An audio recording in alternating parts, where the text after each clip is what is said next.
What are the 8 potential vice presidential candidates that Kamala Harris could select? On Sunday, President Joe Biden withdrew from the presidential campaign, prompting a flurry of activity among Democrats to unite around Vice President Kamala Harris as the party's candidate to succeed him. Although Harris appears to have amassed an adequate number of delegates to secure the Democratic nomination at the party's virtual roll call nomination next week, there has been considerable speculation regarding her choice of running companion from a shortlist of approximately 12 candidates.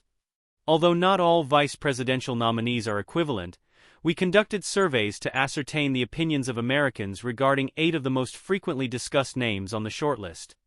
Despite their resumes, some of these candidates are more prominent than others, and the majority are generally unknown to the general public.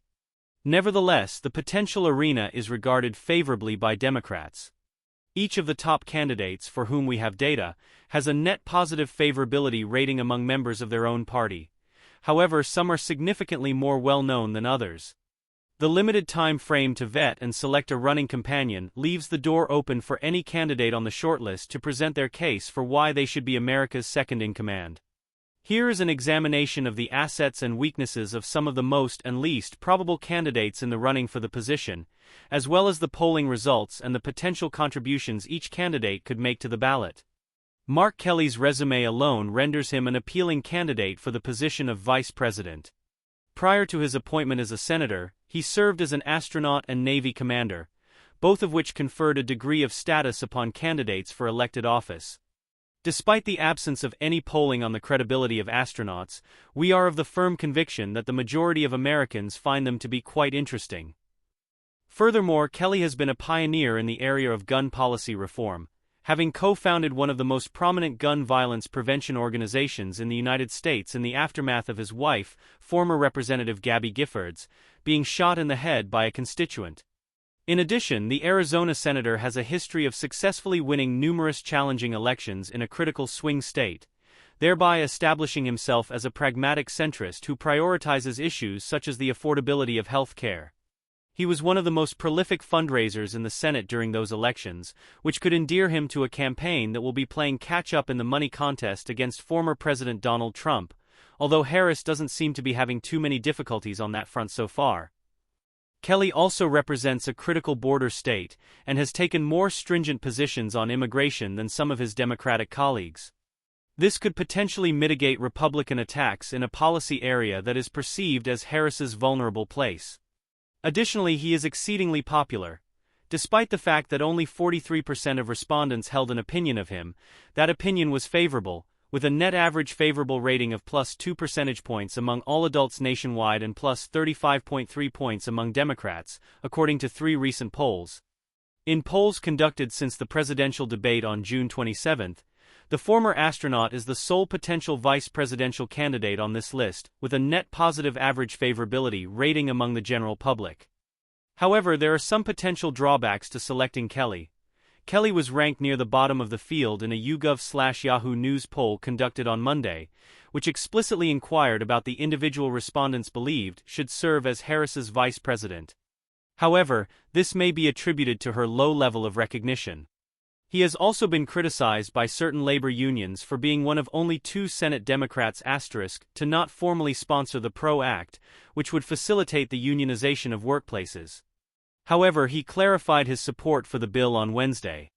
Furthermore, the Harris campaign may be hesitant to proceed with a special election to occupy his seat in 2026, should the ticket secure a victory in November. This would result in the vulnerability of another Democratic Senate seat in a year in which they would likely already be struggling against the tide. Josh Shapiro was initially thrust into the national spotlight in 2023 when the collapse of the I-95 bridge in Philadelphia garnered national attention. Although there was initial speculation that the reconstruction process would require months, the highway was reopened in a mere 12 days, garnering Shapiro substantial positive press and a reputation as a politician who gets things done. He has since continued to collaborate with his colleagues on both sides of the political spectrum to enact compromise legislation. Pennsylvania is the sole state in the nation with a divided legislature, necessitating bipartisan support for any legislation to be enacted. Nevertheless, Shapiro has successfully addressed significant issues in Pennsylvania, such as school funding and health care, resulting in high approval ratings and a bipartisan reputation within the Commonwealth.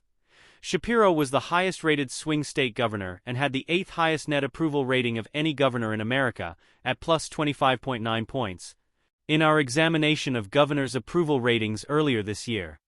However, the first-term governor and former attorney general remains relatively unknown on a national scale. In an average of 7 national polls conducted since the June debate between Trump and Biden, only 37% of respondents had an opinion of Shapiro, with a net favorability of minus 1.3 points nationally and plus 18 among Democrats. Therefore, although he commences his journey somewhat submerged, he has ample opportunity to mature in tandem with the audience. Shapiro's candidacy for the vice presidency would be relatively low risk. In the event that the campaign is unsuccessful, it is likely that he will seek a second term as governor in 2026 and establish a strong national profile in the event that he decides to pursue a higher office. Lieutenant Government. Austin Davis would become the youngest governor in the nation and the first black governor of the Commonwealth if Shapiro were to become vice president. Shapiro's inclusion on the ballot, similar to Kelly, has the potential to increase the campaign's support in a critical transition state where the party has been underperforming. Additionally, increasing Democratic turnout in the Commonwealth could help guarantee that the party maintains control of the state House of Representatives, which switched to a Democratic majority for the first time in 12 years in 2022 and support Sr. Bob Casey in a potentially competitive Senate race. Conversely, Shapiro does bring with it certain drawbacks for the Harris campaign. He does not always align with the Democratic Party on policy.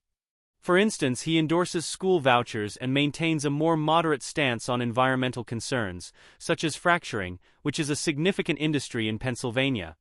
At a time when Harris will be striving to preserve the unity that the party has established in the aftermath of Biden's departure, these policy differences may render him a divisive figure within the party. Some of the Democrats who criticize Biden on the same issue, including many younger and non-white voters that Harris's campaign will be hoping to bring out in force, may also be turned off by Shapiro's pro-Israel stance.